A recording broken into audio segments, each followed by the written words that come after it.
What is spiritual ranking, എങ്ങനെയാണ് spiritual ranking increase ചെയ്യേണ്ടത്, അല്ലെങ്കിൽ ആത്മാവിൻ്റെ മഹത്വം വർദ്ധിപ്പിക്കണമെങ്കിൽ എന്തൊക്കെ ചെയ്യണം. 2 Corinthians അതിൻ്റെ 3-ാം അധ്യായത്തിൻ്റെ 18-ാമത്തെ വചനം അവിടെ പറയുന്നു, കർത്താവിൻ്റെ മഹത്വം കണ്ണാടിയിലെന്ന പോലെ മൂടുപണമണിയാത്ത മുഖത്ത് പ്രതിഫലിക്കുന്ന നാം എല്ലാവരും അവിടുത്തെ സാദൃശ്യത്തിലേക്ക്, മഹത്വത്തിൽ നിന്ന് മഹത്വത്തിലേക്ക് രൂപാന്തരപ്പെട്ടുകൊണ്ടിരിക്കുകയാണ്. ഇത് ആത്മാവായ കർത്താവിൻ്റെ ദാനമാണ്. അപ്പം ഈ ഒരു വചനഭാഗത്ത് 3 പ്രധാന പദങ്ങളുണ്ട്. ആദ്യത്തെ ആ വാക്കെന്ന് പറയുന്നത് അവിടുത്തെ സാദൃശ്യത്തിലേക്ക്, കർത്താവിൻ്റെ സാദൃശ്യത്തിലേക്ക്. Final image is the image of the lord Jesus Christ. റോമാലേഖന 8-ാം അധ്യായത്തിൻ്റെ 29-ാം വാക്യത്തിൽ അവിടുന്ന് മുൻകൂട്ടി അറിഞ്ഞവരെ തൻ്റെ പുത്രൻ്റെ സാദൃശ്യത്തോട് അനുരൂപരാക്കുവാൻ മുൻകൂട്ടി നിശ്ചയിച്ചു. അപ്പോൾ പുത്രൻ്റെ സാദൃശ്യത്തിലേക്ക് ഞാനും നിങ്ങളും ആയിത്തീരണം എന്നതാണ് ശരിക്കും പിതാവായ ദൈവത്തിന് എന്നെയും നിങ്ങളെയും കുറിച്ചുള്ള ഒരു പദ്ധതി. Final image of our spirit should be the same as the image of Lord Jesus Christ, the son of God. എന്നിലും നിങ്ങളിലും ഈ കാലത്തിൽ നമ്മൾ ജീവിക്കുന്ന ഈ ഭൂമിയിൽ ഈ സമയത്ത് ദൈവം നമ്മിലൊരു പ്രൊജക്റ്റ് ചെയ്തുകൊണ്ടിരിക്കുകയാണ്. ദൈവം നമ്മിലൊരു പ്രവൃത്തി ചെയ്തുകൊണ്ടിരിക്കുകയാണ്. ആ പ്രവൃത്തിയുടെ എൻഡ് റിസൾട്ട് എന്ന് പറയുന്നത്, അല്ലെങ്കിൽ ആ പ്രൊജക്റ്റിൻ്റെ എൻഡ് പോയിൻ്റ് എന്ന് പറയുന്നത് നമ്മുടെ അകത്ത മനുഷ്യൻ ആരാകണം? ക്രിസ്തുവിന് സാദൃശ്യത്തോട് രൂപാന്തരപ്പെടണം. പക്ഷേ ഈ ഒരു കാര്യം എന്ന് പറയുന്നത് അത് ഇൻസ്റ്റൻ്റ് അല്ല, ഇറ്റ് ഈസ് എ പ്രോസസ്. അതൊന്ന് വിശദീകരിക്കാൻ വേണ്ടിയാണ് ശരിക്കും അപ്പോസ്തലനായ പൗലോസ് മറ്റ് 2 പദങ്ങൾ അവിടെ ഉപയോഗിച്ചിരിക്കുന്നത്.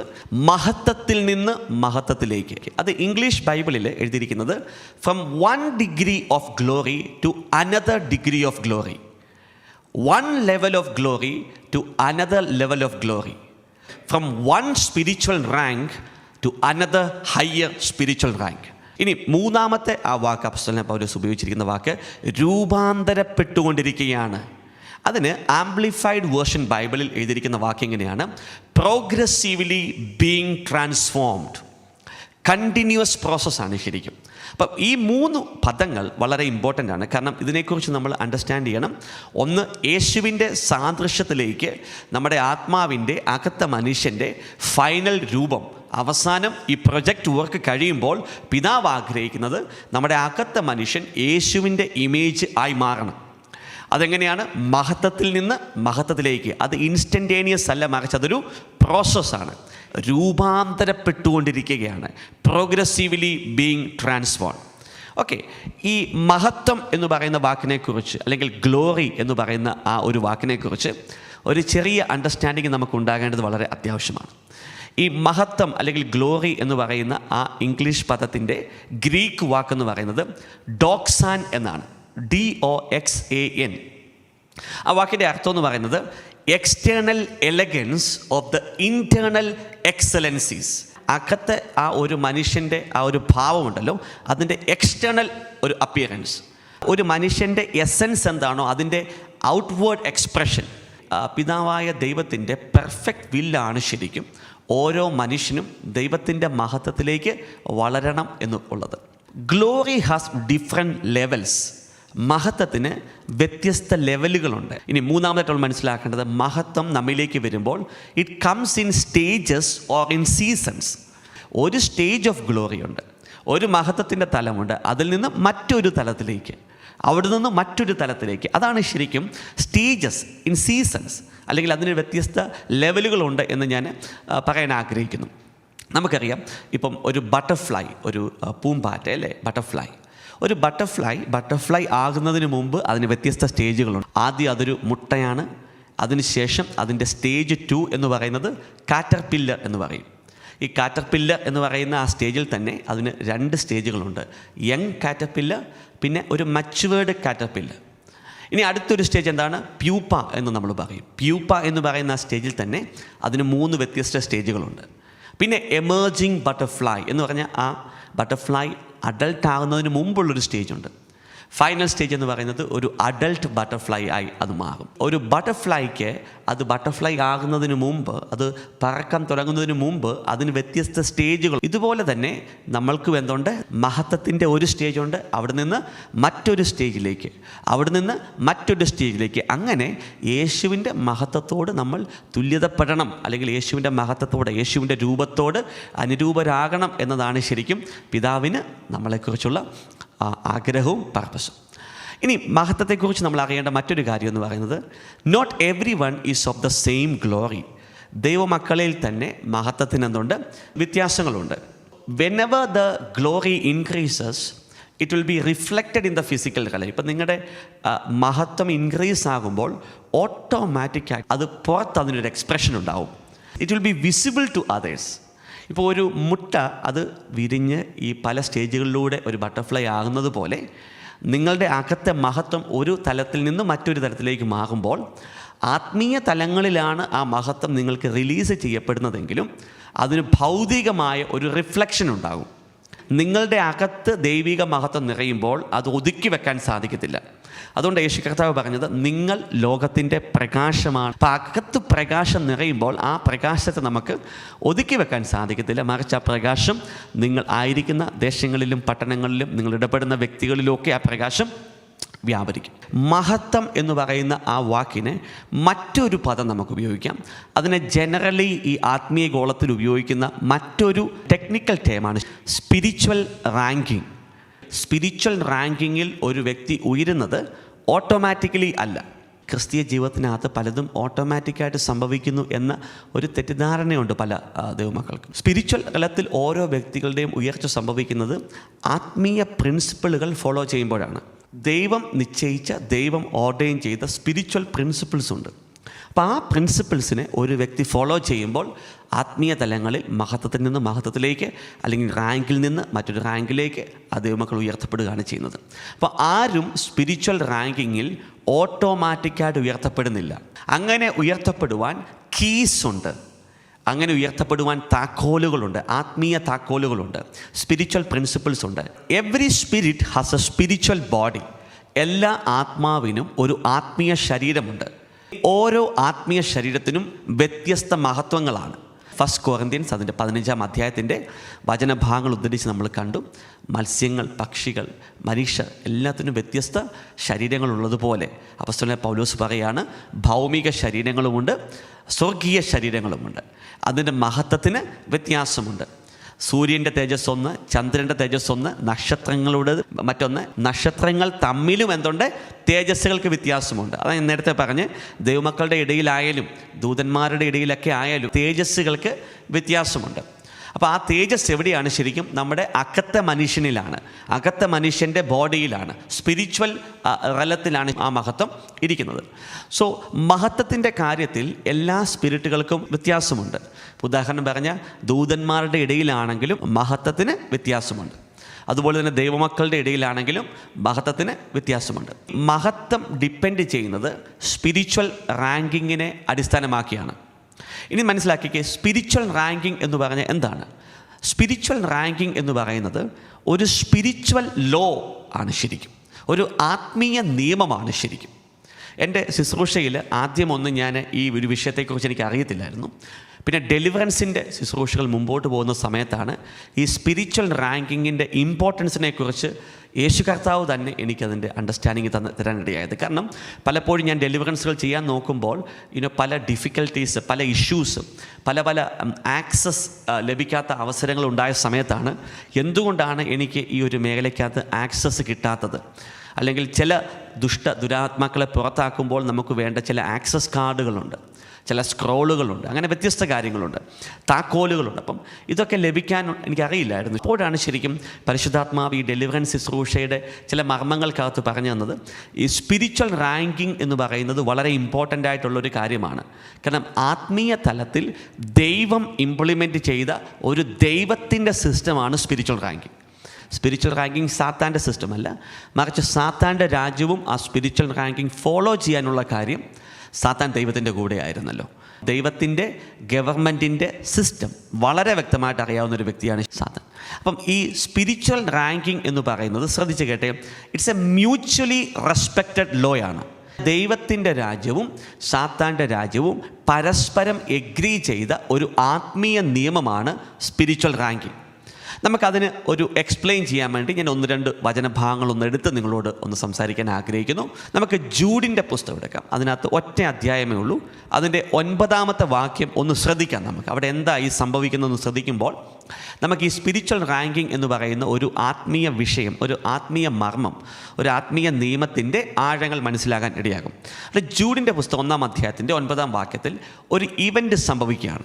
പ്രധാന ദൂതനായ മിഖായേൽ മോശയുടെ ശരീരത്തെ ചൊല്ലി പിശാചിനോട് തർക്കിച്ചപ്പോൾ അവനെ കുറ്റപ്പെടുത്തി ഒരു നിന്ദാവചനം പോലും ഉച്ചരിക്കുവാൻ തുനിഞ്ഞില്ല. പിന്നെയോ കർത്താവ് നിന്നെ ശാസിക്കട്ടെ എന്നു മാത്രം പറഞ്ഞു. അപ്പോൾ ഇവിടെ ഒരു ഇവൻ്റ് നടക്കുകയാണ്. ഈ ഇവൻ്റ് എന്ന് പറയുന്നത് മിഖായേലും ലൂസിഫറും സാത്താനും തമ്മിലുള്ളൊരു തർക്കം നടക്കുകയാണ്. അപ്പോൾ ഈ തർക്കം എന്ന് പറയുന്നത് ആരെ സംബന്ധിച്ചാണ്? മോശയുടെ ശരീരത്തെ സംബന്ധിച്ചാണ് ശരിക്കും ഈ തർക്കം നടക്കുന്നത്. പിശാചിനോട് തർക്കിച്ചപ്പോൾ ശ്രദ്ധിച്ചേ, അവിടെ മിഖായേൽ എന്ത് ചെയ്തു? അവനെ കുറ്റപ്പെടുത്തി. അതായത് സാത്താനെ, ലൂസിഫറിനെ, ദൈവത്തിൻ്റെ ശത്രുവായ പിശാചിനെ കുറ്റപ്പെടുത്തി ഒരു നിന്ദാവചനം പോലും ഉച്ചരിക്കാൻ തുനിഞ്ഞില്ല. പിന്നെയോ കർത്താവ് നിന്നെ ശാസിക്കട്ടെ എന്ന ഒരു സ്റ്റേറ്റ്മെൻറ്റ് മാത്രം പറഞ്ഞിട്ട് ആ ഒരു സ്ഥലത്തു നിന്ന് വിഡ്രോ ചെയ്യുന്നു എന്ന് നമുക്കവിടെ കാണാൻ സാധിക്കും. അപ്പോൾ എന്തുകൊണ്ടാണ് അങ്ങനെ മിഖായേൽ ദൂതൻ ചെയ്തത്? മിഖായേൽ ദൂതൻ ദൈവത്തിൻ്റെ ആർമിയുടെ ഹെഡാണ് ശരിക്കും. അപ്പോൾ അങ്ങനെയുള്ള മിഖായേൽ ദൂതൻ, മോശ ദൈവത്തിൻ്റെ ദാസനാണ്. അപ്പോൾ മോശയുടെ ശരീരത്തെ ചൊല്ലി ഇവിടെ തർക്കമുണ്ടാകുമ്പോൾ നമ്മുടെ ഒരു അണ്ടർസ്റ്റാൻഡിങ് പ്രകാരം മിഖായേൽ ഓട്ടോമാറ്റിക്കായിട്ട് ലൂസിഫറിനെ അടിച്ച് താഴെയിടും, അല്ലെങ്കിൽ സാത്താനെ, പിശാചിനെ അവിടെ അടിച്ച് താഴെയിട്ടും ആ ഒരു കോണ്ടക്സ്റ്റിനകത്ത് ജയമെടുക്കും, അല്ലെങ്കിൽ അതിനകത്ത് മിഖായേലിൻ്റെ ഒരു ആധിപത്യം കാണിക്കും എന്നാണ് നമുക്ക് സാധാരണ രീതിയിൽ കാണാൻ സാധിക്കുന്നത്. പക്ഷേ ഇവിടെ വചനം പറയുകയാണ്, മിഖായേൽ ദൂതൻ അവനോട് തർക്കിച്ചപ്പോൾ അവനെ കുറ്റപ്പെടുത്തിയ ഒരു നിന്ദാവചനം പോലും ഉച്ചരിച്ചില്ല. പിന്നെ കർത്താവ് നിന്നെ ശാസിക്കട്ടെ എന്ന് മാത്രം പറഞ്ഞു. അപ്പോൾ ഇവിടെ നമുക്കൊരു മർമ്മം കാണാൻ സാധിക്കും. ആ മർമ്മം എന്ന് പറയുന്നത് സ്പിരിച്വൽ റാങ്കിങ് എന്ന് പറയുന്നത് ആത്മീയ ലോകത്തിൽ സ്പിരിച്വൽ കിങ്ഡംസ് പരസ്പരം റെസ്പെക്റ്റ് ചെയ്യുന്ന ഒരു റൂളാണ്.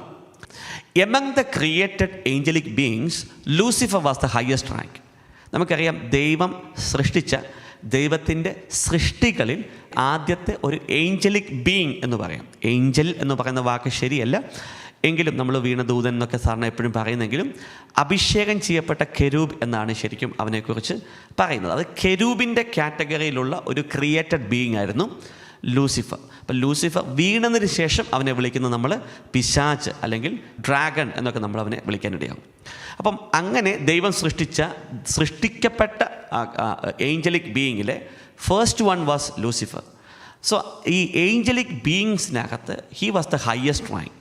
ഓക്കെ, അപ്പോൾ ഇവിടെ നമുക്ക് കാണാൻ സാധിക്കും, മൈക്കിളിന് സാത്താനെ, ഇവൻ ലൂസിഫർ സാത്താനായി വീണതിന് ശേഷം പോലും സാത്താനെ ബന്ധിക്കാനുള്ള ഒരു പെർമിഷൻ മൈക്കിളിനില്ല. വെളിപ്പാട് പുസ്തകം 12-ാം അധ്യായത്തിനകത്ത് മൈക്കിളിൻ്റെ ദൂതന്മാരും, അത് ഹെവൻലി ആർമി, സാത്താനോടും അവൻ്റെ ദൂതന്മാരോടും കൂടെ യുദ്ധം ചെയ്യുന്നു. അവിടെ അവനെയും അവൻ്റെ ദൂതന്മാരെയും സെക്കൻഡ് ഹെവനിൽ നിന്ന് മിഖായേൽ ദൂതനും ദൂതന്മാരും ചേർന്ന് ഭൂമിയിലേക്ക് തള്ളിയിടുന്നു നമ്മൾ കാണുമ്പോൾ, ഈ വെളിപ്പാട് പുസ്തകം 12-ാം അധ്യായത്തിൻ്റെ ഇവൻ്റ് എന്ന് പറയുന്നത് ഫ്യൂച്ചർ ഇവൻ്റാണ് എന്ന് ഞാൻ പലപ്പോഴും പറയാനിടയായിട്ടുണ്ട്. ഇത് സംഭവിച്ച ഇവൻ്റ് അല്ല, ഇനി സംഭവിക്കാൻ പോകുന്ന ഇവൻ്റാണ്. പക്ഷേ അവിടെ നമുക്ക് കാണാൻ സാധിക്കും, മൈക്കിൾ ലൂസിഫറിനെ ബന്ധിക്കാൻ സാധിക്കുന്നില്ല, മറിച്ച് യുദ്ധത്തിൽ പരാജയപ്പെടുത്തി അവനെ കാസ്റ്റ് ഡൗൺ ചെയ്യുകയാണ് ഭൂമിയിലേക്ക്. പക്ഷേ ഈ ലൂസിഫറിനെ ബന്ധിക്കുന്ന അല്ലെങ്കിൽ സാത്താനെ ബന്ധിക്കുന്ന ഒരു അവസരമുണ്ട്. അതെവിടെയാണ് ശരിക്കും? അതാണ് വെളിപ്പാട് പുസ്തകം 20-ാം അധ്യായത്തിൻ്റെ 1, 2, 3 വാക്യങ്ങൾ. ആ വാക്യങ്ങൾ നമുക്കൊന്ന് വായിക്കാം. അപ്പോൾ നമുക്ക് ഇതിൻ്റെ കോണ്ടെക്സ്റ്റ് പിടികിട്ടും. ഈ സ്പിരിച്വൽ തലത്തിലെ ഒരു നിയമമാണ് ശരിക്കും റാങ്കിങ് എന്ന് പറയുന്ന ഒരു സിസ്റ്റം. വെളിപ്പാട് പുസ്തകം 20-ാം അധ്യായത്തിൻ്റെ 1, 2, 3 വാക്യങ്ങൾ എടുക്കാം. അവിടെ പറയുന്നു, സ്വർഗത്തിൽ നിന്ന് ഒരു ദൂതൻ ഇറങ്ങി വരുന്നത് ഞാൻ കണ്ടു. അപ്പം ഞാൻ നിങ്ങളോട് പറയുകയാണ്, അതുമല്ല വിശുദ്ധ ബൈബിൾ തന്നെ പറയുകയാണ്, ഈ ഒരു ദൂതൻ എന്ന് പറയുന്നത് ഏഞ്ചൽ മൈക്കിൾ അല്ല. ഈ ദൂതൻ്റെ പേര് വിശുദ്ധ ബൈബിൾ സൈലൻ്റ് ആക്കിയിരിക്കുകയാണ്. കാരണം ആ ദൂതൻ്റെ പേര് വെളിപ്പെടുത്തുന്നില്ല, എങ്കിലും ആ ദൂതനൊരു പേരുണ്ട്. അപ്പോൾ സ്വർഗത്തിൽ നിന്ന് ഒരു ദൂതൻ ഇറങ്ങി വരുന്നത് ഞാൻ കണ്ടു. ഇനി ശ്രദ്ധിച്ചേ, അവൻ്റെ കയ്യിൽ പാതാളത്തിൻ്റെ താക്കോലും വലിയ ഒരു ചങ്ങലയുമുണ്ട്. അവൻ ഒരു ഉഗ്രസർപ്പത്തെ, സാത്താനും പിശാചുമായ പുരാതന സർപ്പത്തെ പിടിച്ച് 1000 വർഷത്തിലേക്ക് ബന്ധനത്തിലാക്കി. അതിനെ പാതാളത്തിലേക്ക് എറിഞ്ഞ് വാതിലടച്ച് മുദ്ര വെച്ചു. 1000 വർഷം തികയുവോളം ജനതകളെ അവൻ വഞ്ചിക്കാതിരിക്കുന്നതിന് വേണ്ടിയാണ് ഇത്. അപ്പോൾ 2 വചനഭാഗങ്ങൾ. വെളിപ്പാട് പുസ്തകം 12-ാം അധ്യായത്തിനകത്ത് യുദ്ധത്തിനകത്ത് മൈക്കിൾ ജയിക്കുന്നു. പക്ഷേ വെളിപ്പാട് പുസ്തകം 20-ാം അധ്യായത്തിനകത്ത് മൈക്കിളല്ല, മറിച്ച് മറ്റൊരു ദൂതൻ. ഓക്കെ, ഈ ഒരു ദൂതനെ സംബന്ധിച്ച് വലിയ കാര്യങ്ങളൊന്നും വിശുദ്ധ ബൈബിൾ പറയുന്നില്ലെങ്കിലും, ഒരു ദൂതൻ എന്ന് പറയുന്നെങ്കിലും, this is a very special angel. Okay, അപ്പോൾ ഈ ദൂതന് ആ സമയത്തേക്ക് പിതാവായ ദൈവം ഒരു പ്രത്യേക അധികാരവും ശക്തിയും കൊടുക്കുകയാണ്. അതുകൊണ്ടാണ് പറയുന്നത് അതിൻ്റെ കയ്യിൽ ഒരു വലിയ താക്കോലും ഒരു ചങ്ങലയുമുണ്ട്. ഒരു ദൂതനെ വിട്ട് ലൂസിഫറിനെ, സാത്താനെ, ആ പഴയ സർപ്പത്തെ, ഉഗ്രസർപ്പത്തെ ബന്ധിക്കുകയാണ് ചെയ്യുന്നത്. ആ ബന്ധിക്കാനുള്ള ശക്തിയും അധികാരവും ആ മൊമെൻറ്റിൽ, അല്ലെങ്കിൽ ആ ഒരു സമയത്ത് ദൈവം ഈ ദൂതനെ സൃഷ്ടിച്ചതിൻ്റെ ഒറ്റ ഉദ്ദേശം എന്ന് പറയുന്നത് ലൂസിഫറിനെ ബന്ധിക്കാൻ വേണ്ട. ഈ ദൂതൻ്റെ അസൈൻമെൻറ്റ് അതാണ്. ശരിക്കും ഓരോ ദൂതന്മാർക്കും ഓരോ അസൈൻമെൻ്റ് ഉണ്ട്. അവർ ഫുൾ ടൈം ആക്ടിവിറ്റികൾ ചെയ്തുകൊണ്ടിരിക്കുക. ചില ദൂതന്മാർ they are preparing for the future time. ഒരിക്കൽ ഞാൻ ഒരു എൻകൗണ്ടർ ഉണ്ടായ സമയത്ത് സ്വർഗത്തിൽ വലിയ ഒരു പ്രിപ്പറേഷൻ നടക്കുന്നു. അപ്പോൾ ആ പ്രിപ്പറേഷനകത്ത് ദൈവിക ദൂതന്മാർ ആയുധങ്ങൾ ശേഖരിക്കുകയും പരിശീലിക്കുകയും ചെയ്തുകൊണ്ടിരിക്കുകയാണ്. എന്തിനാണ് ശരിക്കും അവരത് ചെയ്യുന്നത്? വരാൻ പോകുന്നൊരു യുദ്ധമുണ്ട്. ഈ വെളിപ്പാട് പുസ്തകം 12-ാം അധ്യായത്തിൽ പറയുന്ന ഒരു യുദ്ധം വരാൻ പോവുകയാണ്. അപ്പോൾ ആ യുദ്ധത്തിൻ്റെ പ്രിപ്പറേഷൻ ഇപ്പോൾ തന്നെ സ്വർഗത്തിൽ സ്റ്റാർട്ട് ചെയ്തിരിക്കുന്നു. ആ യുദ്ധത്തിൻ്റെ പ്രിപ്പറേഷനകത്ത് ദൂതന്മാർ ഒരുങ്ങിക്കൊണ്ടിരിക്കുന്നു. അപ്പോൾ അതിനകത്ത് ഈ അവസാന യുദ്ധത്തിൽ യുദ്ധം ചെയ്യുന്ന പല ദൈവിക ദൂതന്മാരും ഇതിനു മുമ്പ് ഈ ഭൂമിയിൽ അല്ലെങ്കിൽ അന്തരീക്ഷ മണ്ഡലങ്ങളിൽ യുദ്ധങ്ങൾക്ക് വേണ്ടി റിലീസ് ചെയ്യപ്പെടാത്ത പല ദൂതന്മാരാണ്. സോ ഓരോ ദൂതന്മാരെയും ദൈവം പ്രത്യേക സമയത്തിന് വേണ്ടിയും പ്രത്യേക സീസണിന് വേണ്ടിയും പ്രത്യേക അപ്പോയിൻറ്റഡ് കലണ്ടർ ഡേറ്റിന് വേണ്ടിയൊക്കെയാണ് ശരിക്കും പ്രിപ്പയർ ചെയ്തിരിക്കുന്നത്. അതോടൊപ്പം തന്നെ ചില സമയത്ത് ശുശ്രൂഷകൾക്ക് ഞാൻ നിങ്ങളോട് പറയാറുണ്ട്, പുതിയ ദൂതൻ നിങ്ങൾക്ക് വേണ്ടി റിലീസാകുന്നു. ഇതിനു മുമ്പ് ആ ദൂതൻ നിങ്ങളുടെ ആത്മീയ തലത്തിൽ നിങ്ങളോടൊപ്പം ഇല്ലായിരുന്നു. ദൈവം ഓർഡൈൻ ചെയ്ത ആ സമയം, ആ ടൈം വന്നു. അപ്പോൾ ആ പുതിയ ദൂതന്മാർ റിലീസ് ചെയ്യപ്പെടുവാണ്. This is very real. ഇത് വളരെ യാഥാർത്ഥ്യപൂർണ്ണമായിട്ടുള്ള ഒരു കാര്യമാണ്. അത് ദൈവത്തിൻ്റെ സിസ്റ്റമാണ് ശരിക്കും. അപ്പോൾ ഇവിടെ വെളിപ്പാട് പുസ്തകം 20-ാം അധ്യായത്തിൽ ഒരു സ്പെഷ്യൽ ദൂതൻ, ആ ദൂതനാണ് ശരിക്കും പ്രത്യേക അധികാരവും ശക്തിയും പിതാവായ ദൈവം കൊടുത്ത് ആ പഴയ സർപ്പത്തെ ബന്ധിക്കുകയാണ്. പക്ഷേ ജൂഡിൻ്റെ പുസ്തകത്തിൽ 1-ാം അധ്യായത്തിൽ മൈക്കിൾ ഒരു വചനം പോലും ഉച്ചരിച്ചില്ല. അതിന് കാരണം എന്ന് വെച്ച് കഴിഞ്ഞാൽ Michael is respecting spiritual rank. If anyone violate this spiritual law, there will be consequences. ഈ സ്പിരിച്വൽ റാങ്കിങ് എന്ന് പറയുന്നത് ഞാൻ പറഞ്ഞു സ്പിരിച്വൽ ലോയാണ്. ദൈവവും സാത്താനും രണ്ടുപേരും എഗ്രി ചെയ്ത് ഫോളോ ചെയ്യുന്ന നിയമമാണ് ശരിക്കും സ്പിരിച്വൽ റാങ്കിങ്. ഇനി ഈ സ്പിരിച്വൽ റാങ്കിങ് ആരെങ്കിലും വയലേറ്റ് ചെയ്താൽ, അല്ലെങ്കിൽ സ്പിരിച്വൽ റാങ്കിങ് മാത്രമല്ല ഏതെങ്കിലും നിയമവ്യവസ്ഥിതികൾ, ആത്മീയ നിയമങ്ങൾ ആരെങ്കിലും വയലേറ്റ് ചെയ്താൽ there will be consequences. ഇപ്പോൾ സാത്താൻ ഒരു ആക്സിഡൻറ്റ് ഉണ്ടാക്കാൻ വലിയ സമയമൊന്നും വേണ്ട. അല്ലെങ്കിൽ ഒരു പ്രാവശ്യം when Lucifer or spirit was manifested, so the spirit said that we will kill you. ഞാൻ നിന്നെ കൊല്ലും. ഓക്കെ, ഞാൻ ചോദിച്ചു എങ്ങനെ കൊല്ലും? നിനക്കറിയാമല്ലോ ഒരു ആക്സിഡൻറ്റ് ഉണ്ടാക്കാൻ ഞങ്ങൾക്ക് സെക്കൻഡുകൾ മതിയെന്ന്. അത് സത്യമാണ് ശരിക്കും. നമ്മൾ ചോദിക്കുക, നമ്മൾ വണ്ടി ഓടിച്ചുകൊണ്ട് പോകുന്നു, ഓപ്പോസിറ്റ് വരുന്ന ഏതെങ്കിലും ഒരു വണ്ടിയിലിരിക്കുന്ന ഡ്രൈവ് ചെയ്യുന്ന ഒരുത്തിനിലേക്ക് ഒരു ദുരാത്മാവ് പ്രവേശിച്ച് വണ്ടി അടിച്ചാൽ അത്രയേ ഉള്ളൂ സംഭവം. സംടൈംസ് ഈ സ്പിരിച്വൽ ലോ വയലേറ്റ് ചെയ്യുമ്പോൾ ദൈവിക ദൂതന്മാർക്ക് ആക്ട് ചെയ്യാൻ പറ്റത്തില്ല. കാരണം it is a spiritual law. അപ്പം ചില ദൈവദാസന്മാർ അറിവില്ലായ്മ മുഖാന്തരം വ്യത്യസ്ത ടെറിട്ടറികളിൽ ചെന്ന് ടെറിട്ടോറിയൽ സ്പിരിറ്റുകളെ ബന്ധിക്കാൻ ശ്രമിക്കും.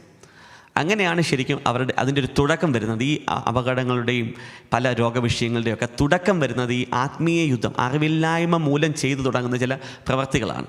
ഇപ്പോൾ ഓരോ ടെറിട്ടറിക്കും ഓരോ ടെറിട്ടോറിയൽ കിങ്ഡമുണ്ട്, അതിൻ്റെ അതോറിറ്റിയുള്ള സ്പിരിറ്റുകളുണ്ട്.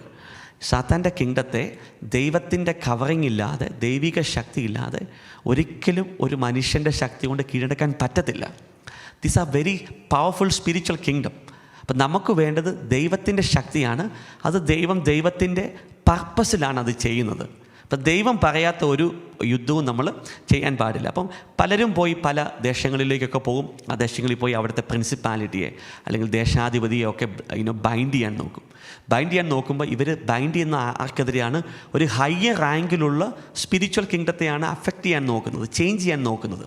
അപ്പോൾ ദൈവിക ദൂതന്മാർക്ക് ഇവരെ പ്രൊട്ടക്റ്റ് ചെയ്യാൻ സാധിക്കത്തില്ല. ദൈവം പോലും പ്രൊട്ടക്റ്റ് ചെയ്യത്തില്ല. കാരണം it is A law of God. ദൈവത്തിൻ്റെ ഒരു ലോയാണ് ശരിക്കും. എൻ്റെ ഡെലിവറൻസ് ശുശ്രൂഷയ്ക്കകത്ത് ആദ്യം ഞാൻ ഈ ശുശ്രൂഷയിൽ മുമ്പോട്ട് പോകുന്ന സമയത്ത് ആദ്യകാലങ്ങളിലൊക്കെ ഞാൻ ഈ ഡെലിവറൻസ് ശുശ്രൂഷ ചെയ്തിട്ട് 3 ദിവസമൊക്കെ ബെഡ് റിഡൺ ആകുമായിരുന്നു. ചില വ്യക്തികൾക്ക് വേണ്ടി ഡെലിവറൻസ് ചെയ്തതിന് ശേഷം റീറ്റാലിയേഷൻ വരും. അപ്പോൾ റീറ്റാലിയേഷൻ വരുമ്പോൾ ശരീരം മുഴുവൻ തളർന്നു പോയി 3 ദിവസം ഞാൻ ഉറക്കമായിരിക്കും, കടപ്പായിരിക്കും. ചില സമയങ്ങളിലൊക്കെ 7 ദിവസമൊക്കെ കടന്നു പോയിട്ടുണ്ട്. സോ ഇതിൻ്റെ കാരണം എന്താണെന്ന് അന്വേഷിച്ച് പോയ സമയത്താണ് ശരിക്കും മനസ്സിലായത്, ഈ ചില സ്പിരിച്വൽ റലത്തെ നമ്മൾ അഫക്റ്റ് ചെയ്യാൻ നോക്കുമ്പോൾ, അതിനെ അറ്റാക്ക് ചെയ്യാൻ നോക്കുമ്പോൾ, നമുക്ക് സഫിഷ്യൻ്റായിട്ടുള്ള റാങ്ക് ഇല്ലെങ്കിൽ, നമുക്ക് സഫിഷ്യൻ്റായിട്ടുള്ള കവറിങ് ഇല്ലെങ്കിൽ, they will retaliate and God will not cover you. കാരണം ദൈവം അത് കവർ ചെയ്താൽ ദൈവത്തിൻ്റെ നിയമവ്യവസ്ഥയെ തന്നെയാണ് വയലേറ്റ് ചെയ്യുന്നത്. സോ നമ്മൾ വളരെ ശ്രദ്ധിക്കണം. പരിശുദ്ധാത്മാവിൻ്റെ ഇൻസ്പിറേഷൻ അനുസരിച്ച് മാത്രം മുമ്പോട്ട് പോവുക, എല്ലാ കാര്യങ്ങളും നമ്മൾ ചെയ്യുക. So when anybody try to violate the spiritual law, there will be always a physical implication. അതെന്തെങ്കിലും രീതി ഞാനത് മനസ്സിലാക്കിയത്, ശാരീരികമായിട്ട് ഭയങ്കര ക്ഷീണം, തളർച്ച, ഭയങ്കര മരവിപ്പ്, ഡ്രൈനെസ്, പിന്നെ എല്ലാത്തിനകത്തും നമുക്ക് അസ്വസ്ഥതകൾ ഫീൽ ചെയ്യും. അതിൻ്റെ കാര്യമെന്ന് വെച്ച് കഴിഞ്ഞാൽ, നമുക്ക് പരിചിതമല്ലാത്ത, നമുക്ക് മുകളിലുള്ള ഒരു ആത്മീയ റലത്തെ, ഒരു ഡയമെൻഷനെ നമ്മൾ അഫക്റ്റ് ചെയ്യാൻ നോക്കി, നമ്മളതിനെ ചേഞ്ച് ചെയ്യാൻ നോക്കി. സോ ആ സ്പിരിച്വൽ എൻറ്റിറ്റി എന്താണ്? ചുമ്മാ ഇരിക്കത്തില്ല. They will always do a retaliation. So it is very real. So even the lord Jesus will not cover you. Okay. So spiritual law എന്ന് പറയുന്നത് വളരെ ഇമ്പോർട്ടൻ്റ് ആണ്. നമുക്ക് കർത്താവ് തരുന്ന കവറിങ്ങിനകത്ത് നിന്ന് നമ്മൾ ആ ശുശ്രൂഷ ചെയ്യണം. അതാണ് എപ്പോഴും ഞാൻ പറയുന്നത്, ദൈവശക്തി ദൈവത്തിൻ്റെ പർപ്പസസിലാണ് മൂവ് ചെയ്യുന്നത്. അപ്പം ദൈവത്തിൻ്റെ പർപ്പസാണ് ഒരു വ്യക്തിയുടെ മേൽ ആ ഒരു ഡെലിവറൻസ് ചെയ്തെടുക്കാൻ. സ്വർഗത്തിൻ്റെ ഫുൾ ശക്തി നിങ്ങളുടെ മേലുണ്ടായിരിക്കും ആ സമയത്ത്. ഞാൻ പലപ്പോഴും കണ്ടിട്ടുണ്ട്, ഈ ചില ശുശ്രൂഷകൾക്ക് നിൽക്കുമ്പോൾ സ്വർഗം ഈ വ്യക്തിയെ ഡെലിവറി ചെയ്യാൻ ഭയങ്കരമായിട്ട് ഡിസൈഡ് ചെയ്യുന്ന സമയത്ത് U will be like A super human. നമ്മൾ എന്ത് സ്വർഗത്തിൽ നിന്ന് ചോദിച്ചാൽ ആ സമയത്ത് ആക്സസ് പ്രൊവൈഡ് ചെയ്യും. ഏത് ദൂതന്മാരെ ചോദിച്ചാലും പ്രൊവൈഡ് ചെയ്യും. ബിക്കോസ് അത് സ്വർഗത്തിൻ്റെ ഇൻട്രസ്റ്റാണ് ശരിക്കും. അപ്പോൾ സ്വർഗത്തിൻ്റെ ഇൻട്രസ്റ്റ് അനുസരിച്ച്, പിതാവായ ദൈവത്തിൻ്റെ കലണ്ടറിങ് അനുസരിച്ച്, ഷെഡ്യൂളിംഗ് അനുസരിച്ച്, ഇതെല്ലാം പിതാവായ ദൈവത്തിൻ്റെ മിസ്റ്ററീസാണ്. പിതാവായ ദൈവം സീസണുകൾ, ടൈമുകൾ, ദിനങ്ങൾ, കലണ്ടറുകൾ, ക്ലോക്കുകളൊക്കെ ഡിസൈഡ് ചെയ്ത് വെച്ചിട്ടുണ്ട്. അപ്പോൾ അതനുസരിച്ച് ദൈവാത്മാവിൻ്റെ ഇൻസ്പിറേഷൻ അനുസരിച്ച് ഓരോ കാര്യങ്ങൾ ചെയ്യുമ്പോൾ നമുക്കതിനകത്തെല്ലാം സക്സസ് ലഭിക്കാൻ ഇടയാകും. ഗ്ലോറി എന്ന് പറയുന്നത് ജനറലി നമുക്ക് സ്പിരിച്വൽ റാങ്കിങ്ങിനോട് റിലേറ്റ് ചെയ്യാൻ സാധിക്കും. സ്പിരിച്വൽ റാങ്ക് എന്ന് പറയുന്നത് ഒരു ആത്മീയ നിയമമാണ്. അത് ദൈവവും ഫോളോ ചെയ്യുന്ന നിയമമാണ്, സാത്താനും ഫോളോ ചെയ്യുന്ന നിയമമാണ്. അതാര് വയലേറ്റ് ചെയ്താലും there will be some consequences. So we have to be led by the Spirit. അതിനർത്ഥം ഒരു ശുശ്രൂഷ ചെയ്യേണ്ടെന്നോ പ്രാർത്ഥിക്കേണ്ടെന്നോ ഒന്നുമല്ല അതിന് പറയുന്നത്. നമ്മളെപ്പോഴും ജഡത്താൽ മോട്ടിവേറ്റഡ് ആകില്ലേ, നമ്മൾ ആത്മാവിനാൽ മോട്ടിവേറ്റഡ് ആകണം. അപ്പോൾ ആത്മാവിനാൽ മോട്ടിവേറ്റഡ് ആകണമെങ്കിൽ അതിനൊരു വർക്കുണ്ട്, അതിനൊരു പ്രിപ്പറേഷൻ വർക്കുണ്ട്. കാരണം നമ്മുടെ ആത്മാവ് ഒരു ജഡത്തിലാണ് വസിക്കുന്നത്. അപ്പോൾ നമ്മൾ ജഡീകരായി ജീവിച്ചാൽ ആത്മാവിൻ്റെ ഇൻസ്പിറേഷനെ നമുക്ക് അണ്ടർസ്റ്റാൻഡ് ചെയ്യാൻ സാധിക്കത്തില്ല. എത്രമാത്രം ജഡത്തെ ക്രൂശിക്കുന്നോ, ഈ ലോകത്തിൻ്റെ അകത്ത മനുഷ്യനെ നമ്മൾ ക്രൂസിഫൈ ചെയ്യുന്നോ, അത്ര കണ്ട് spirit man will come up, alive ആകും. അപ്പോൾ സ്പിരിറ്റ് മാൻ എലൈവ് ആകുമ്പം you will be flowing in the spirit. ആത്മാവിൽ സഞ്ചരിക്കാൻ സാധിക്കും. Holy spirit will just take you. ഈ ആത്മീയ റാങ്കിങ് അല്ലെങ്കിൽ സ്പിരിച്വൽ റാങ്കിങ് എല്ലാ ദൈവമക്കൾക്കും ഇൻക്രീസ് ചെയ്യാൻ സാധിക്കും. യേശുവിൻ്റെ വലിയൊരാഗ്രഹമാണ് യേശു കർത്താവിൻ്റെ എല്ലാ മക്കളും ആത്മീയ റാങ്കിങ്ങിൽ ഉയരണം എന്നുള്ളത്. കാരണം ഓരോ ആത്മീയ റാങ്കിങ്ങിൽ ഉയരുമ്പോഴാണ് ശരിക്കും പുതിയ തലങ്ങളിലുള്ള ദൈവിക ദൂതന്മാരുമായിട്ടുള്ള എൻകൗണ്ടറുകൾ ഉണ്ടാകുന്നത്. ആത്മീയ തലത്തിനകത്ത് ഇൻക്രീസ് ആകുമ്പോഴാണ് പല രീതിയിലുള്ള ആത്മീയ അനുഭവങ്ങൾ കടന്നു വരുന്നത്. ആത്മീയ റാങ്കിങ് ഇൻക്രീസ് ആകുമ്പോഴാണ് ഡെലിവറൻസ് മേഖലയ്ക്കകത്തൊക്കെ വലിയ ബ്രേക്ക് ത്രൂകളൊക്കെ ചെയ്തെടുക്കാൻ സാധിക്കുന്നത്. ആ ഇൻക്രീസ് ചെയ്യാനുള്ള ജനറലായിട്ടുള്ള 3 താക്കോലുകളാണ് ഞാൻ പറയുന്നത്. ഈ ജനറൽ എന്ന് പറയുന്ന വാക്ക് ഞാൻ ഉപയോഗിക്കാനുള്ള കാര്യം, സ്പെസിഫിക് ആയിട്ടുള്ള താക്കോലുകളുണ്ട്. അപ്പോൾ അത് ഈ ശുശ്രൂഷയ്ക്കകത്ത് നമുക്ക് പറയാൻ സാധിക്കത്തില്ല. ഈ സ്പിരിച്വൽ റാങ്കിങ് എല്ലാ ദൈവമക്കൾക്കും ഉയർത്താൻ വേണ്ട അടിസ്ഥാനപരമായ 3 താക്കോലുകളുണ്ട്. ഇപ്പോൾ ഡെലിവറൻസിൻ്റെ തലത്തിലുള്ള സ്പിരിച്വൽ റാങ്ക് കൂടിയ ഒരു വ്യക്തിക്ക് പ്രൊഫറ്റിക് തലത്തിൽ ആ റാങ്ക് ഉണ്ടാകണം എന്ന് നിർബന്ധമില്ല. കാരണം ഡെലിവറൻസ് മേഖലയിലുള്ള റാങ്കിങ്ങും പ്രൊഫറ്റിക് മേഖലയിലുള്ള റാങ്കിങ്ങും വ്യത്യാസമാണ്. അതിൻ്റെ ക്രൈറ്റീരിയകൾ വ്യത്യാസമാണ്, അതിൻ്റെ വ്യവസ്ഥിതികൾ വ്യത്യാസമാണ്. നമ്പർ 1, ആദ്യത്തെ താക്കോൽ, increase the revelational knowledge of your spirit. അതായത് വെളിപ്പാടുകൾ കൊണ്ട് ആത്മാവിനെ നിറയ്ക്കണം. ഇനി ഒന്ന് ശ്രദ്ധിച്ച്, പല ആൾക്കാർക്കും ഈ വെളിപ്പാട് എന്ന് പറയുന്ന ഒരു ആശയത്തെക്കുറിച്ച് ഒരു അണ്ടർസ്റ്റാൻഡിങ് ഇല്ല. വെളിപ്പാടെന്ന് പറയുന്നത്, അല്ലെങ്കിൽ റെവലേഷൻ എന്ന് പറയുന്നത് ബുദ്ധിയുടെ തലങ്ങളിൽ ലഭിക്കുന്ന ഒരു അറിവല്ല. Please try to understand. Revelation എന്ന് പറഞ്ഞാൽ ഇത്രയാണ് അതിൻ്റെ അർത്ഥം. അതായത് ദൈവാത്മാവ് മുഖേന ഒരു വ്യക്തിയുടെ ആത്മാവിന് ലഭിക്കുന്ന അറിവാണ് ശരിക്കും വെളിപ്പാട്. അതായത് 2 തരത്തിൽ നമുക്ക് അറിവുകൾ ലഭിക്കാം. ഒന്ന്, ദൈവാത്മാവ് മുഖാന്തരം നമ്മുടെ ആത്മാവിന് അറിവ് ലഭിക്കാം. മറ്റ് നമുക്ക് ഭൗതിക തലത്തിലുള്ള അറിവ്, മൈൻഡിനകത്ത് നമ്മൾ ബ്രെയിനകത്ത് സ്റ്റോർ ചെയ്യുന്ന അറിവ്. ആ ബ്രെയിനകത്ത് സ്റ്റോർ ചെയ്യുന്ന അറിവല്ല ശരിക്കും വെളിപ്പാടെന്ന് പറയുന്നത്. വെളിപ്പാടെന്ന് പറയുന്നത് ദൈവാത്മാവ് മുഖേന ഒരു വ്യക്തിയുടെ ആത്മാവിന് ലഭിക്കുന്ന അറിവ്. യേശു ക്രിസ്തുവാണ് എന്ന്, യേശു ദൈവപുത്രനാണ് എന്ന്, യേശു ദൈവത്തിൻ്റെ മനുഷ്യരൂപമാണ് എന്ന അറിവ് ദൈവാത്മാവ് ഒരു വ്യക്തിയുടെ ആത്മാവിന് നൽകുമ്പോഴാണ് ആ വ്യക്തി വീണ്ടും ജനന അനുഭവത്തിലേക്ക് കടന്നു വരുന്നത്. ആത്മാവിന് ലഭിക്കുന്ന അറിവിനെയാണ് ശരിക്കും വെളിപ്പാടെന്ന് പറയുന്നത്. അപ്പം 2 രീതിയിലാണ് ദൈവമക്കൾക്ക് യേശുവിൻ്റെ രക്തത്താൽ വീണ്ടെടുക്കപ്പെട്ട ഓരോ ദൈവ പൈതലിനും ഈ വെളിപ്പാടുകൾ സ്വർഗം റിലീസ് ചെയ്യുന്നത് 2 രീതിയിലാണ്. ഒന്നാമത്തെ രീതി എന്താണ്? അഭിഷേകം നൽകി കർത്താവ് പഠിപ്പിക്കും. കാരണം റെവലേഷൻ ലഭിക്കേണ്ടത് എവിടെയാണ്? അകത്തെ മനുഷ്യനാണ്, ആത്മാവിനാണ് റെവലേഷൻ ലഭിക്കേണ്ടത്. അപ്പോൾ ആ റെവലേഷൻ ലഭിക്കണമെങ്കിൽ ആദ്യം എന്ത് ലഭിക്കണം? അഭിഷേകം ലഭിക്കണം. അതുകൊണ്ട് ദൈവരാജ്യം എന്താ ചെയ്യുന്നത്? ആദ്യം അഭിഷേകം നൽകി നിങ്ങളുടെ സ്പിരിറ്റിനെ ടീച്ച് ചെയ്യും. അതൊന്ന് എക്സ്പ്ലെയിൻ ചെയ്യാൻ വേണ്ടി ഒരു വചനഭാഗം എടുക്കുന്നു. 1 യോഹന്നാൻ അതിൻ്റെ 2-ാം അധ്യായത്തിൻ്റെ 27-ാമത്തെ വാക്യം. അവിടെ പറയുന്നു, ക്രിസ്തുവിൽ നിന്ന് നിങ്ങൾ സ്വീകരിച്ച അഭിഷേകം നിങ്ങളിൽ നിലനിൽക്കുന്നു. അതിനാൽ മറ്റാരും നിങ്ങളെ പഠിപ്പിക്കേണ്ടതില്ല.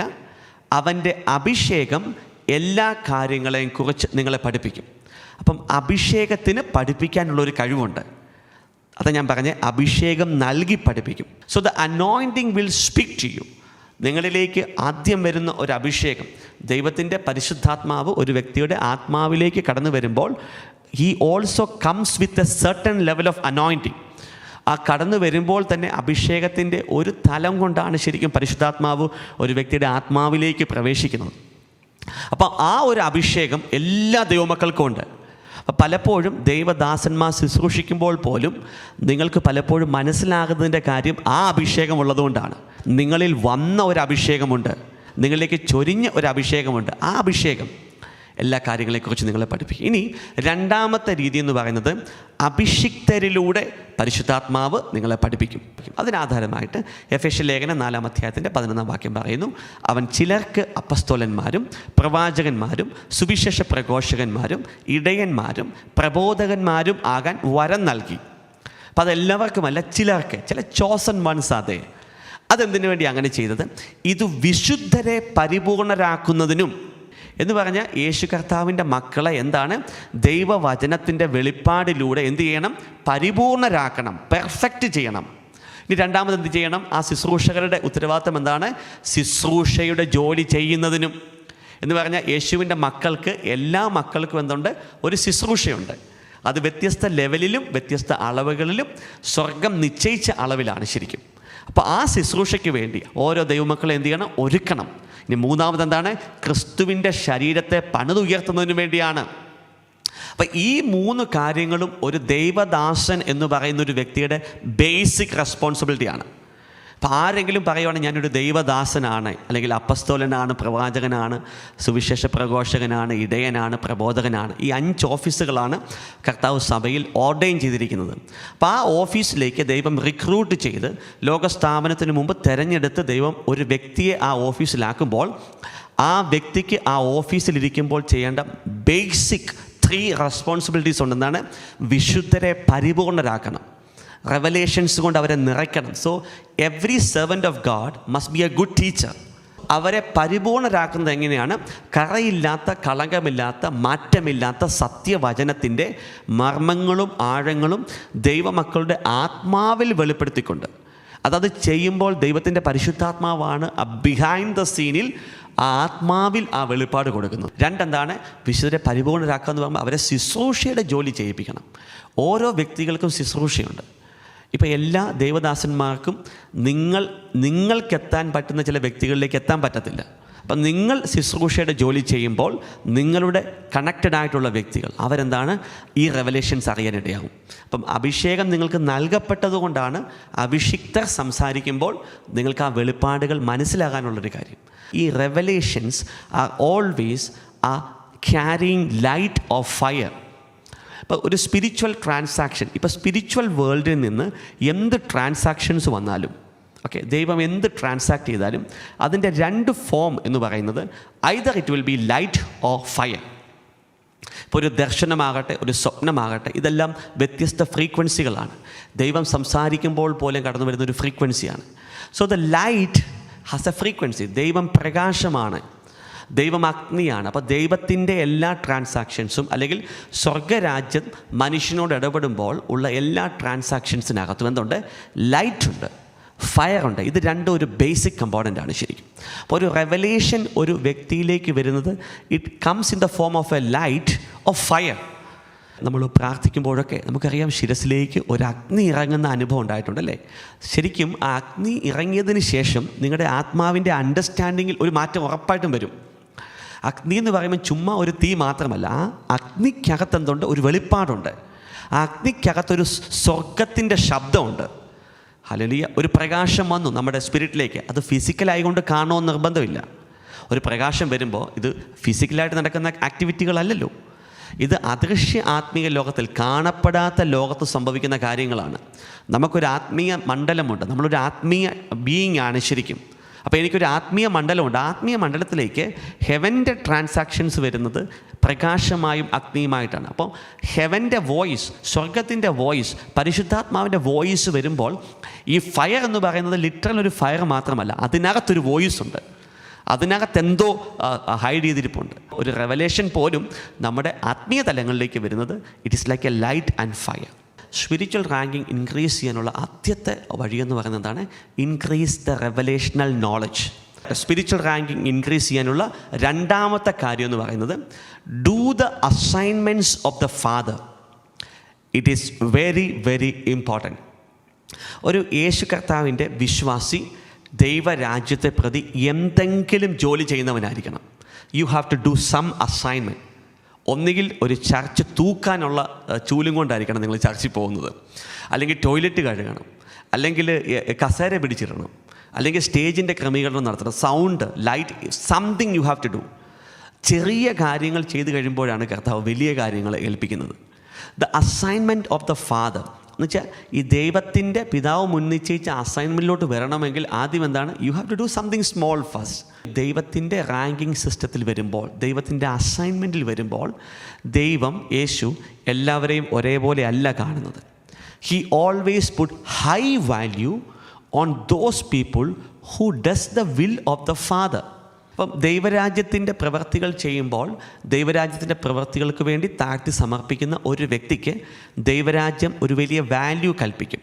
അതിനാധാരമായിട്ട് മത്തായിയുടെ സുവിശേഷം 12-ാം അധ്യായത്തിൻ്റെ 46-ാമത്തെ വാക്യം പറയുന്നു, അവൻ ജനക്കൂട്ടത്തോട് പ്രസംഗിച്ചുകൊണ്ടിരുന്നപ്പോൾ അവൻ്റെ അമ്മയും സഹോദരരും അവനോട് സംസാരിക്കുവാൻ ആഗ്രഹിച്ച് പുറത്തു നിന്നിരുന്നു. അവൻ അവരോട് പറഞ്ഞു, നിൻ്റെ അമ്മയും സഹോദരരും നിന്നോട് സംസാരിക്കാൻ ആഗ്രഹിച്ച് പുറത്തു നിൽക്കുന്നു. യേശു അവരോട് പറഞ്ഞു, ആരാണ് എൻ്റെ അമ്മ, ആരാണ് എൻ്റെ സഹോദരൻ? എന്നിട്ട് ശ്രദ്ധിച്ച് തൻ്റെ ശിഷ്യന്മാരുടെ നേരെ കൈ ചൂണ്ടിക്കൊണ്ട് അവൻ പറഞ്ഞു, ഇതാ എൻ്റെ അമ്മയും സഹോദരരും. സ്വർഗസ്ഥനായ എൻ്റെ പിതാവിൻ്റെ ഇഷ്ടം നിറവേറ്റുന്നവനാരോ അവനാണ് എൻ്റെ സഹോദരനും സഹോദരിയും അമ്മയും. അപ്പോൾ ഇവിടെ യേശു കർത്താവ് റിലേഷൻഷിപ്പ് വരുമ്പോൾ, ബന്ധത്തിൻ്റെ കാര്യം വരുമ്പോൾ, പിതാവിൻ്റെ പർപ്പസ് ചെയ്യുവാൻ ആരാണോ മുമ്പിൽ നിൽക്കുന്നത്, പിതാവിൻ്റെ ഉദ്ദേശം ചെയ്യുവാൻ ആരാണോ സബ്മിറ്റ് ചെയ്യുന്നത്, അവനെ യേശുവിന് പ്രത്യേക ഒരു കാര്യമാണ് ശരിക്കും. അവനോട് യേശുവിന് പ്രത്യേക ഒരു ബന്ധമുണ്ട് ശരിക്കും. യേശു കർത്താവിൻ്റെ മിനിസ്ട്രിയുടെ സക്സസ് ഫാക്ടർ എന്ന് പറയുന്നത് യോഹന്നാന്റെ സുവിശേഷം 5-ാം അധ്യായത്തിൻ്റെ 30-ാമത്തെ വാക്യമാണ്. This is A formula. ഏതൊരു ശുശ്രൂഷകനും അല്ലെങ്കിൽ സ്പിരിച്വൽ റാങ്കിങ്ങിൽ ഇൻക്രീസ് ആകാനുള്ള ഒരു ഫോർമുലയാണ് ഇത് ശരിക്കും. ആദ്യം റെവലേഷൻ നോളജ് വരണം, 2 പിതാവിൻ്റെ ഇഷ്ടം ചെയ്യണം. ഇനി മിനിസ്ട്രി രീതികൾ എന്ന് പറയുമ്പോൾ പല ലെവലുകളിലും പല അളവുകളിലും ഉണ്ട്. അപ്പോൾ അതിനകത്ത് ഏറ്റവും സിമ്പിൾ, ഏറ്റവും ഇമ്പോർട്ടൻറ്റ് ഫോർമുലയാണ് യോഹന്നാന്റെ സുവിശേഷം 5-ാം അധ്യായത്തിൻ്റെ 30-ാമത്തെ വാക്യം. യേശു കർത്താവ് പറയുവാണ്, സ്വമേധയ ഒന്നും ചെയ്യാൻ എനിക്ക് സാധിക്കുകയില്ല. ഞാൻ ശ്രവിക്കുന്നത് പോലെ ഞാൻ വിധിക്കുന്നു. എൻ്റെ വിധി നീതിപൂർവമാണ്. കാരണം എൻ്റെ ഇഷ്ടമല്ല, എന്നെ അയച്ചവൻ്റെ ഇഷ്ടമാണ് ഞാൻ എപ്പോഴും അന്വേഷിക്കുന്നത്. That is the key. This is the key for success. ഒരു മിനിസ്ട്രി ആയാലും വിശ്വാസ ജീവിതത്തിനകത്തായാലും നിങ്ങൾക്ക് തരുന്ന ചെറിയ ശുശ്രൂഷകൾക്കകത്തായാലും ദിസ് ഈസ് ദ കീ. അതാണ് എപ്പോഴും എന്തെങ്കിലും കാര്യം ചെയ്യുമ്പോൾ എൻ്റെ ഇഷ്ടമല്ല, എന്നെ അയച്ചവൻ്റെ ഇഷ്ടമാണ് ഞാൻ അന്വേഷിക്കുന്നത്. കാരണം അന്വേഷിച്ചാലേ അത് ചെയ്യാൻ സാധിക്കത്തുള്ളൂ. So seeking the will of the father is very very important.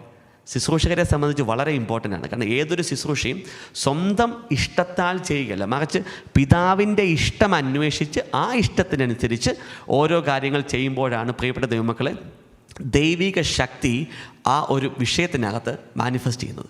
മൂന്നാമതായിട്ട് എന്താണ്? We have to demonstrate the character of the ലാം.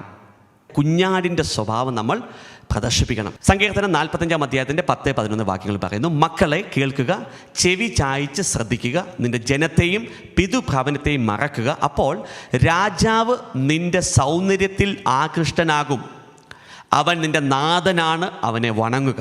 രാജാവെന്ന് പറയുന്ന യേശു കർത്താവ് ഒരു മനുഷ്യൻ്റെ അകത്തെ ബ്യൂട്ടിയിലാണ് ഇമ്പോർട്ടൻസ് കൊടുക്കുന്നത്.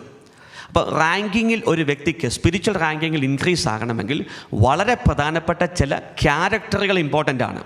ഒന്ന്, ആത്മാവിലുള്ള എളിമ വളരെ ഇമ്പോർട്ടൻ്റ് ആണ്. സ്പിരിച്വൽ പ്രൈഡിനെ, എല്ലാ രീതിയിലുള്ള പ്രൈഡിനെയും നമ്മൾ ക്രൂസിഫൈ ചെയ്യണം. നമ്മുടെ ജഡം എപ്പോഴും നമ്മളോട് പ്രൈഡ്ഫുള്ളായിട്ടുള്ള പല കാര്യങ്ങൾ ചെയ്യാൻ പറയും. അപ്പോൾ നമ്മൾ എന്ത് ചെയ്യണം? ആ ജഡത്തിൻ്റെ പ്രൈഡ്ഫുൾ നേച്ചറിനെ എന്ത് ചെയ്യണം? ക്രൂസിഫൈ ചെയ്യണം. ആത്മാവിലുള്ള എളിമ വളരെ ഇമ്പോർട്ടൻ്റ് ആണ്. 2, അനുതപിക്കുന്നതിൽ തിടുക്കമുള്ളവരായിരിക്കണം. ഇതാണ് അകത്ത മനുഷ്യനിൽ യേശു കർത്താവ് കാണുന്ന, മണവാളൻ കാണുന്ന പ്രത്യേകത. മണവാളൻ ആകൃഷ്ടനാകുന്നത് ഇന്ന കാര്യങ്ങൾക്കകത്താണ്. 3, ശാന്ത സ്വഭാവം. 4, നീതിക്ക് വേണ്ടിയുള്ള ദാഹമുണ്ടാകണം. കരുണയുള്ളൊരു ഹൃദയം ഉണ്ടാകണം. ഒരു ക്ലീൻ ഹാർട്ട് എപ്പോഴും മെയിൻറ്റെയിൻ ചെയ്യണം. സമാധാനം സ്ഥാപിക്കുന്ന ഒരു സ്വഭാവം ഉണ്ടാകണം. നീതിക്ക് വേണ്ടി പീഡ സഹിക്കാനുള്ളൊരു ഹൃദയം ഉണ്ടാകണം. ഈ ഒരു ക്യാരക്ടർ നിങ്ങൾ ഡെമോൺസ്ട്രേറ്റ് ചെയ്യാൻ തുടങ്ങുമ്പോൾ ദൈവത്തിൻ്റെ റാങ്കിങ് സിസ്റ്റം, റാങ്കിങ് എന്ന് പറയുന്നത് ദൈവത്തിൻ്റെ സിസ്റ്റമാണ്. ദൈവത്തിൻ്റെ പ്രൊമോഷണൽ സിസ്റ്റമാണ് ശരിക്കും റാങ്കിങ് എന്ന് പറയുന്നത്, സ്പിരിച്വൽ റാങ്കിങ് എന്ന് പറയുന്നത്. അപ്പോൾ ദൈവം ഒരു വ്യക്തിയെ സ്പിരിച്വൽ റാങ്കിങ്ങിൽ ഇൻക്രീസ് ചെയ്യണമെങ്കിൽ റെവലേഷൻ ആൻഡ് നോളജ് വളരെ ഇമ്പോർട്ടൻ്റ് ആണ്. 2, ദൈവത്തിൻ്റെ പർപ്പസുകൾ ചെയ്യണം, പിതാവിൻ്റെ ഇഷ്ടം ചെയ്യണം. 3, അകത്ത മനുഷ്യൻ ക്രിസ്തുവിൻ്റെ ക്യാരക്ടർ ബിൽഡ് ചെയ്യണം. Character building is very important. കാരണം ആ ക്യാരക്ടർ നമ്മൾ എത്രമാത്രം ഡെമോൺസ്ട്രേറ്റ് ചെയ്യുന്നു അത്ര റാങ്കിങ്ങിനകത്ത്, മഹത്വത്തിനകത്ത് പ്രിയപ്പെട്ട ദൈവമക്കളെ ദൈവം നിങ്ങളെ ഉയർത്താൻ ഇടയാകും. Spiritual ranking is respected in the spiritual തലം. നിങ്ങളൊരു സ്പിരിച്വൽ കാര്യം ചെയ്യാൻ പോകുമ്പോൾ സ്പിരിച്വൽ വേൾഡ് നിങ്ങളെ റെസ്പെക്റ്റ് ചെയ്യണമെങ്കിൽ നിങ്ങൾക്ക് സഫിഷ്യൻറ്റ് സ്പിരിച്വൽ റാങ്കിങ് ഉണ്ടാകണം. അതിന് 3 താക്കോലുകളാണ് ഞാൻ പറഞ്ഞത്. ഒന്നെന്താണ്? റെവലേഷണൽ നോളജ് ഇൻക്രീസ് ചെയ്യണം, വെളിപ്പാടുകൾ കൊണ്ട് നിറയണം. 2, പിതാവിൻ്റെ ഇഷ്ടം അന്വേഷിച്ച് അത് ചെയ്യണം. 3, എന്താണ്? അകത്ത മനുഷ്യൻ്റെ സ്വഭാവം, യേശുവിന്, രാജാവിന് പ്രിയപ്പെട്ട ഒരു സ്വഭാവം. അതിന് ഞാൻ നേരത്തെ പറഞ്ഞ 7-8 കാര്യങ്ങൾ നിങ്ങളുടെ വ്യക്തിപരമായ ജീവിതത്തിനകത്ത് ഡെവലപ്പ് ചെയ്യുമ്പോൾ മണവാളൻ നിങ്ങളുടെ മേൽ ആകൃഷ്ടനാകും. And he will bless you with glory. മഹത്വം കൊണ്ട് നിങ്ങളെ നിറയ്ക്കാനിടയാകും. സ്വർഗീയ പിതാവെ, ഇന്ന് ഈ ശുശ്രൂഷയിലേക്ക് അങ്ങ് കൊണ്ടുവന്ന അങ്ങയുടെ പ്രിയ മക്കളെ ഓരോരുത്തരെയും ഞാൻ തിരുസന്നിധിയിൽ സമർപ്പിച്ചുകൊണ്ട് പ്രാർത്ഥിക്കുന്നു. രോഗികളായവരെ ഇപ്പോൾ യേശു കർത്താവെ അങ്ങ് കരം നീട്ടി സൗഖ്യമാക്കുന്നതിനായിട്ട് നന്ദി പറഞ്ഞുകൊണ്ട് പ്രാർത്ഥിക്കുന്നു. വിടുതൽ വേണ്ട വിഷയങ്ങൾക്കകത്ത് സ്വർഗത്തിൻ്റെ പദ്ധതികൾ അൺഫോൾഡ് ചെയ്യപ്പെടട്ടെ. പരിശുദ്ധാത്മാവിൻ്റെ അഗ്നി റിലീസ് ചെയ്യപ്പെടട്ടെ. വലിയൊരു പരിശുദ്ധാത്മാവിൻ്റെ നിറവ് ഈ സമയത്ത് ഓരോ ദൈവമക്കളുടെ മേലും വ്യാപരിക്കട്ടെ എന്ന് പ്രാർത്ഥിക്കുന്നു. ഓരോ കുടുംബങ്ങളെ ഞാൻ ബ്ലസ് ചെയ്യുന്നു കർത്താവെ. ഇന്ന് ഈ മണിക്കൂറിൽ സ്വർഗം കൊണ്ടുവന്നതിനായിട്ട് നന്ദി പറഞ്ഞുകൊണ്ട് പ്രാർത്ഥിക്കുന്നു. ദൈവിക ദൈവിക ദൂതന്മാരെ ഇപ്പോൾ തന്നെ അങ്ങ് റിലീസ് ചെയ്യണം. ആ പ്രാർത്ഥനാ വിഷയങ്ങളുടെ മേലൊക്കെ വലിയ സൗഖ്യങ്ങളും വിടുതലുകളും അത്ഭുതങ്ങളും അടയാളങ്ങളും യേശു കർത്താവിൻ്റെ നാമമഹത്വത്തിനു വേണ്ടി സംഭവിക്കണമേ എന്ന് പ്രാർത്ഥിക്കുന്നു, യേശുവിൻ്റെ നാമത്തിൽ തന്നെ.